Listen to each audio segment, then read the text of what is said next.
I know that the government and the finance minister would wish the story to vanish from the media, print and TV, but I'm afraid, despite their best efforts, the mismanagement of financial institutions by the BJP government will be an issue that will remain in the public domain and be debated extensively. Thanks to the media, especially the social media, the Yes Bank issue has reached most people who are concerned about the economy and its institutions. The best judge of the management of the economy is the market, not the finance minister, nor any ex-finance minister, nor any newspaper. Even allowing for the effect of the coronavirus threat, it is noteworthy that yesterday the Sensex fell by 884 points. The price of an SBI share fell by rupees 18, and the rupee to US dollar declined by 54 paise, or minus 0.74%. The price of an Yes Bank share fell from rupees 36.80 to rupees 16.15. Actually, it is worthless. Yesterday, I put out some numbers regarding the loan book of Yes Bank. Since the numbers are significant and you need to reflect on them, I'm repeating that data. I've given the year and outstanding loans. March 2014, rupees 55,633 crore. March 2015, rupees 75,550 crore. March 2016, rupees 98,210 crore. March 2017, rupees 1,32,263 crore. March 2018, rupees 2,03,534 crore. March 2019, rupees 2,41,499 crore. Please notice the jump from March 2014 to March 2019. The loan book was allowed to grow despite bank supervision by the RBI and government at the rate of 35% a year. Please also notice the spike in 2016-17 and 2017-18, the 2 years immediately following demonetization. Is no one in the RBI or government accountable?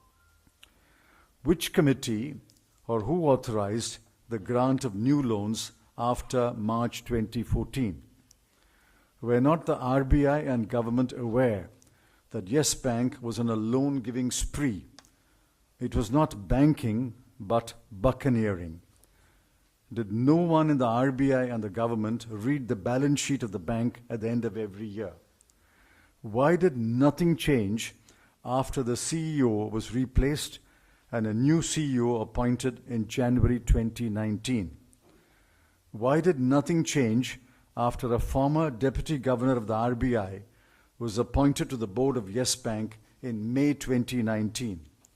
Why did the alarm bells not ring when Yes Bank reported its first ever quarterly loss in the quarter January-March 2019? The Yes Bank fiasco is only part of the mismanagement of financial institutions under the watch of the BJP government. Here are some crucial data points. 1.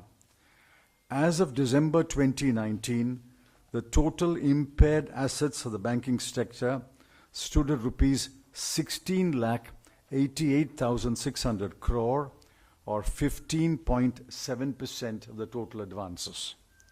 2. Total write-offs since FY 2014 have amounted to rupees 7,78,000 crore, or 7.3% of the total advances. In 2018-19 alone, the write-offs amounted to rupees 1.83 lakh crore. 3. As of December 2019, gross NPAs stood at rupees 9 lakh 10,800 crore. 4. The size of gross NPAs may be underestimated. The number will rise once the moratorium on declaring stressed assets of SMEs is lifted on March 31, 2020. 5. The Mudra scheme has seen a write-off of about 2 lakh crore rupees, beside generating an NPA of over rupees 17,000 crore in the 4.5 years since its inception. 6.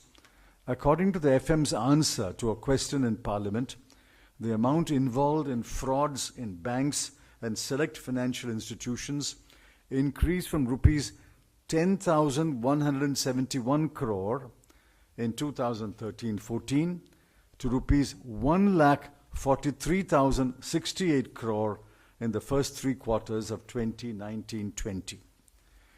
Those are points for you and the people to ponder. Let me return to the Yes Bank story and the resolution plan proposed by SBI. The plan appears to be that SBI will invest rupees 2,450 crore to pick up a 49% stake in the restructured capital of the bank at a price not less than rupees 10 per share, face value rupees 2. This is bizarre. When the net worth of the bank is perhaps zero, we will await details of the plan before we comment further. I stated yesterday that a better option would be for SBI to take over, under orders of RBI, the loan book of Yes Bank at 1 rupee and an obligation to assure all depositors that their money is safe and will be returned. Simultaneously, SBI should make every effort to recover as much as possible of the outstanding loans. There are other options that can be explored in consultation with former governors Dr. Rangarajan and Dr. Y.V. Reddy. The Yes Bank story is not over, but I shall stop for the present and answer a few questions on the subject. We'll take questions now. Anil, we will start with you. Sir, there is a report in Telegraph today called Friends of Modi. What kind of action you recommend for them? I've not read the report. Who are the friends of Modi? Not Randeep, not I. Who are? Anil Ambani and SL Group. Well, the FM named them yesterday. The finance minister named them yesterday, so it's for her to take action. In the resolution plan, there is a proposal that the bond purchase from Yes Bank should be made zero. So there are people who invest, common people who invest in mutual funds, through bond mutual funds, and their amount is they are in the danger of losing their savings. So what sort of structure plan where common man can lose their deposit and whatever they have invested, they are bound to lose if this restructuring plan goes up? See, we have said in our statement that depositors who deposited money with Yes Bank, either as current account or savings account or fixed deposit, they must be fully protected. Now, I don't know the size of exposure of Yes Bank bonds to mutual funds. I don't know which mutual funds invested how much in the bonds of Yes Bank. So without those numbers, it'll be very difficult to comment. That's why I said let's wait for the details of the plan. But the plan proposed as of yesterday night appears to be quite bizarre. That you're buying a worthless share for a price of not less than rupees 10. Sanjeev, I'll come to you, man. I have to go. First go to Sanjeev, then I'll go. So you talked about, you said that the size gross NPAs may be understated and they're likely to rise, once the moratorium on declared assets, MSEs, SMEs, is lifted. So do you foresee a similar situation for other public as well as private sector banks like the Yes Bank that is happening? No, that statement is not about Yes Bank. That statement is about the whole banking sector. Today there is a moratorium on declaring as stressed assets SME loans. Therefore, that moratorium, I'm told, will be lifted on March 31. Oh, that's the proposal. So once that moratorium is lifted, a big part or a sizable part of those loans will become stressed. This is for the whole banking system. Ma'am, I'll come to you, sir. Since we are talking about the whole banking system, Finance Minister yesterday alleged that it was because of the Congress rule in the 10 years, 2004 and 14, that the banks have faced several challenges. Yeah, sometimes when I listen to the finance minister, I get the feeling that the UPA is still in power, I'm still the finance minister, and she's the opposition. Ma'am, I'll come to you, sir. Sir, now time and again we have seen how the SBI comes to the rescue. We've also seen what happened with PNC banks. So looking at the entire ecosystem, do you think there is a possibility of other banks also going the same route? Also, there are some quarters which are raising the questions, what will happen if something happens to SBI tomorrow? Say if the SBI says we don't have money. I don't get the impression that SBI is a volunteer in the Rescue Act. Just as LIC was not a volunteer in the IDBI Bank Rescue Act. These are command performances. I'll come to you. I'll come to you, sir.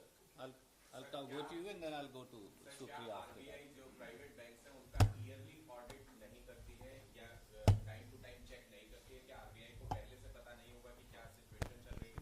इसी से added sir दूसरा question कि गुजरात की company के बारे में information आया है कि उन्होंने ये अनाउंसमेंट होने से जस्ट पहले 250-300 करोड़ रुपए अपना विड्रॉ कर लिया। सो क्या इसमें आरबीआई ऑफिशियल्स भी इन्वॉल्व हो सकते हैं इस पूरी चीज में, कुछ लोगों को फायदा पहुंचाने? See, every commercial bank, scheduled commercial bank, as far as I know, is subject to an internal audit, a concurrent audit, and an external audit. The balance sheet has to be submitted to the RBI. Quarterly and half-yearly statements have to be submitted to the RBI. It's completely beyond my comprehension how no one in the RBI or the government, because the copies are given to the Department of Financial Services also. No one in the RBI seems to have read the balance sheet. If you had simply read the balance sheet, you will know the outstanding loans is jumping at the rate of 35% a year. And why did somebody not stop it sometime, say, 2015 or 16? This is a matter that must be thoroughly inquired into. How is it that no official of the Department of Financial Services, no official of the RBI, no auditor notice that the jump in the loan book at 35% a year? Please remember, during that period, 2014-19, the loan book of the entire banking system was growing at about 9.5, 10% a year. And here you have S-Bank loan book growing at 35% a year.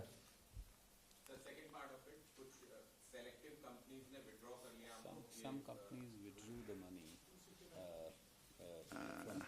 one particular company and then. Well, if somebody had insider information and withdrew the money, that money has to come back to the bank. But I don't know the facts, so I can't comment more. Sir, in a given economic situation, and the latest example you have given of the Yes Bank, the previous PNC Bank, LIC, and IRFS, in such a situation, do you think there is a symptom of all Indian economies gearing towards the financial emergency? Well, I don't wish nor do I predict a financial emergency. All this points to mismanagement. And if you continue to mismanage, obviously you will lurch from one crisis to another. And multiple crises will land us in a very, very difficult situation. Yesterday, I pointedly asked, does the finance minister know the numbers that I've put out? Whether she knew it before I put it out or whether she knew it after I put it out is immaterial. Once these numbers are before her, was she not bound to answer one simple question? How did the loan book jump from 55,000 crore in 2014 March to 2,41,000 crore in 2019 March? That is a period of 5 years when, let me say with humility, I was not the finance minister. Supriya. Sir, I have a question slightly different from this issue. One is it's about the government has come out with this ad of selling its entire stake in Bharat Petroleum. No, let's finish Yes Bank, please. I'll come to you, Sanjeev. I'll come back to you right after. Yes. I don't know. It's very difficult to understand how, in a matter of 2 years, 24 months between March 2016 and March 2018, it rises by 100% plus. 98,000 crore to 203,000 crore. It's a 100% jump. It doubles. I don't think there's any bank in India which doubled its loan book in 24 months. So one must look into it. I'll come back to you. Sanjeev. I'll come back. Well, first of all, RBI must come and tell us what are the irregularities and acts of misfeasance and malfeasance that appears prima facie from its study of the books of the Yes Bank. Now that there's a new board, the new board must look into it first. If there is simply incompetence and negligence, that requires one kind of action. But if it is more than that, if it is criminality, that requires another kind of investigation. All I'm saying is, somebody, some authority, RBI, I have greater faith in RBI than the government, must look into it thoroughly and come up with the truth. The attempt should not be to brush everything under the carpet. Sir आपने कहा कि fifth largest बड़ी company banking company yes bank में इस तरह की घटना हुई जब बैंक कोलैप्स हो गया, बैंक में जो इन्वेस्टमेंट जिन्होंने किया था उनका पैसा वापस नहीं आ पाया है अभी तक। कुछ लोगों ने अभी आपसे सवाल किया, कुछ लोगों को पहले से जानकारी होने के चलते उन्होंने पैसा वापस कर दिया, लेकिन जो आम आदमी है उनका जो पैसा फंसा हुआ है, पूर्व वित्त मंत्री के नाते क्या सुझाव आप दे रहे हैं? क्या वो रिजर्व बैंक का भरोसा करते रहे या कुछ और उपाय करें पैसा निकालने के लिए? See, whoever takes over the bank must take over with the condition that all depositors' money is safe. FM mentioned yesterday about the mergers done under Governor Reddy. I urge you to read Governor Reddy's book, Advice and Dissent, I think about page 284 or so. Every depositor of GTB was assured and given back his or her money. So the mergers that we did under Governor Reddy ensured that every depositor got the last pie. My insistence will be, our insistence will be, whatever is the new management of Yes Bank, the depositors must be completely safe because they are the most innocent and least involved in this fiasco. So my question is that you just said that there should be some accountability and RBI should look into the matter. But you have also mentioned that the spike in 2016-17 and 2017 and 18, roughly 35%. No one in the RBI noticed. Well, that appears so. Nobody looked into it. If you looked into it, see, these numbers I gathered yesterday. Now, when I look at these numbers, I'm startled. Now, how can there be somebody in the RBI or government who has looked at these numbers every year and didn't do anything?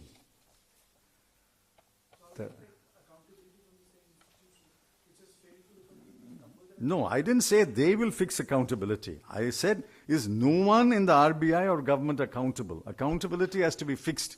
If nobody fixes accountability, ultimately the people of India will fix accountability. Ma'am. It's a hypothetical question taking on from like Article talk. I mean, since the RBI has failed not once but on several occasions in the past 6 years, do you think it's possible legally and otherwise for any other agency, to be auditing bank accounts and, the health of these banks rather than the RBI? No, the RBI does not audit the banks. RBI appoints the auditors. As the independent auditors are auditing the banks. I don't have access to the audit reports. Only when I have access to the audit reports, I can comment on the quality of auditing. So that's the reason I'm saying RBI is appointing independent auditors. Perhaps is it time to change the system, have somebody like maybe the CNJG or something to audit? Well, I'm not so sure that that's a better solution. Banks have been supervised all these years by the RBI. There's no reason why that power of supervision should be taken away from the RBI. Even if you take it away from the RBI, you'll have to create another institution with equal powers and authority. And that was tried in the UK and didn't succeed. So I'm not at all advocating that we take away the power of regulation and supervision from the RBI. But somebody must tell us what went wrong. Where was a regulatory failure so that we can fix that problem? No, the lady. Yesterday, APM said that these stressed corporate groups like Nilambani, they were given loan by this bank UBA. So that is your It's possible.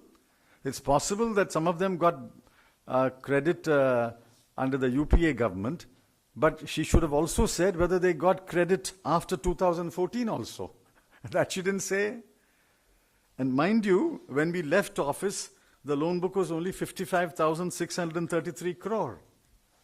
She's still in office, and the loan book is 2,41,499 crore. How can I explain this? Only she can explain. So you mentioned about some write-offs since 2014 amounting to 7,74,000 crore. Who are the beneficiaries, do you think? Well, I don't know. I don't have access to data. I have gathered this data. It's for the government to tell us whether this data is correct or not. If it is not correct, please tell us where the mistake is. If it is correct, then please tell us who benefited from the write-offs. It's for the government. You should ask this question to the government. Yesterday I noticed that not even this many questions were asked to the finance minister. Last question. Have you found? So do you think there is a slight possibility of the actual people who saw what was happening, they going scot-free, and Rana Kapoor or others, maybe in the banking system, they be like the onus stops with them? I don't know who is responsible and who is not. It will be completely improper on my part to sit here and fix responsibility. The responsibility of fixing responsibility lies on the RBI and the government. We will hold the RBI and the government responsible. It's for them to hold who was actually responsible in the bank. Sir ये data कल आपने release किया था government ने तो ये भी share नहीं किया अभी बाकी बैंक्स की भी कोई इंफॉर्मेशन है सर कि उनके लोन बुक्स की क्या हालत है We leave it to you. Why are you not asking the government this question? Are you afraid that they will ban you like they banned AsiaNet and Media One yesterday? Even after banning AsiaNet and Media One, which we all condemned overnight or early to this morning, they lifted it at 9:30. So don't worry about asking questions. Go ahead and ask questions. You're not asking questions. My complaint is you're not asking hard questions. Yes. Sir, how do you find that One second. He is asking something. Slightly cognitive because you have been pretty vocal on this very issue also, sir. In Delhi, the riots took place. No, let's finish this, please. Let's finish this, please. the ban order said that these news channels had given news against RSS and Delhi police? The reason is atrocious. The ban is even more atrocious. Thankfully, wiser counsel prevailed and they lifted the ban at about 9:30 or 10 this morning. Now my question, please. About what? About this, that the opposition has been asking the government to discuss Delhi riots. Yes. But the government is saying post-Holi, or now this information which we have got is that the debate will happen, but the time hasn't been fixed yet. How do you see that debate on Delhi riots not being taking place in the parliament itself? No, we are very, very disappointed that the debate was not taken up in the first week of Parliament. In fact, somebody tweeted, there is a Parliament which is discussing the Delhi riots, and it is not the Indian Parliament. The discussion took place in the House of Lords in England. I sincerely hope that both presiding officers will allow a debate to start at 11 a.m. on the 11th of March, 2020. Thank you. Thank you so much.